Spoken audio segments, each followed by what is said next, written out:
So, our tripod stand is still being punked out by this guy.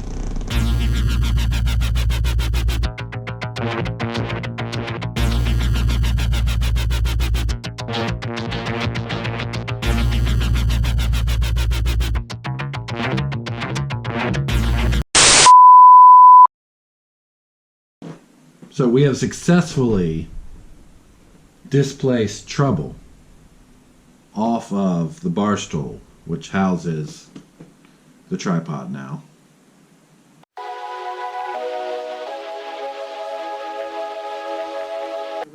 I'm going to do a terrific show today.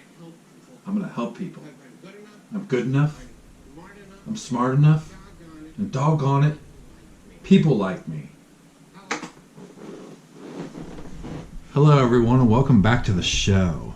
One of my oldest memories is watching that guy there, which I hope showed up, which was completely ridiculous and hilarious.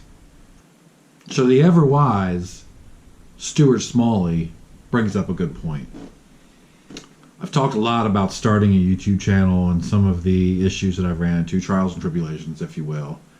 And one of the things I get caught up in is you start watching these tips and they're like, don't do this, don't do that, make sure you do things this way. Here's the camera I use, and it's a bit of a more professional camera, and I click the Amazon link to it, it's $6,000. Immediately I get discouraged.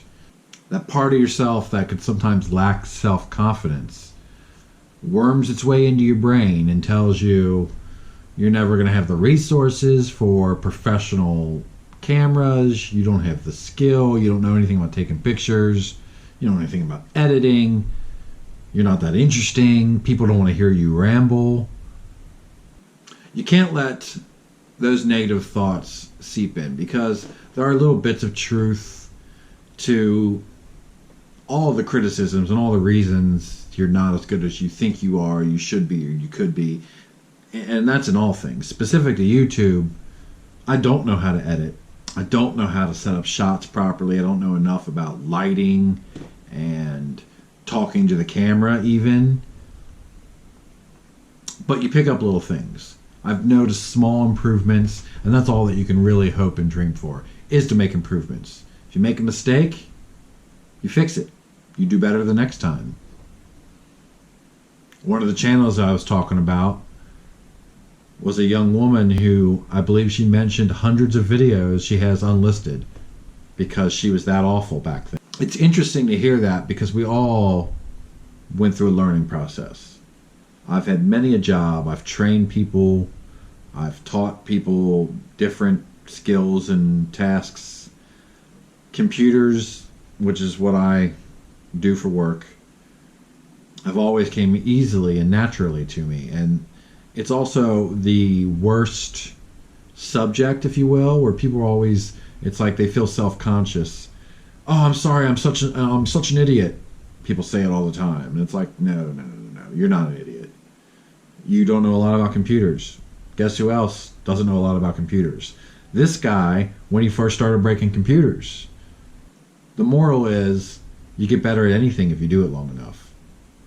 The struggle is putting yourself out there, giving people a chance to like you, a chance to know how smart you are, a chance to know how good you are.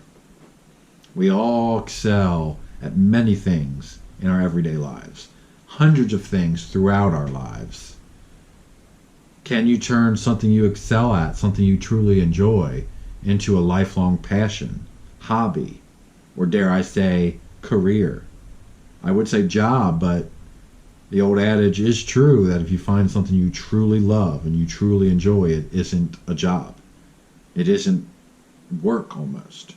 And I'm personally not there yet. But you find moments. Nobody's 100% happy 100% of the time. At least I don't believe so. But you have those moments where things just make sense and things work.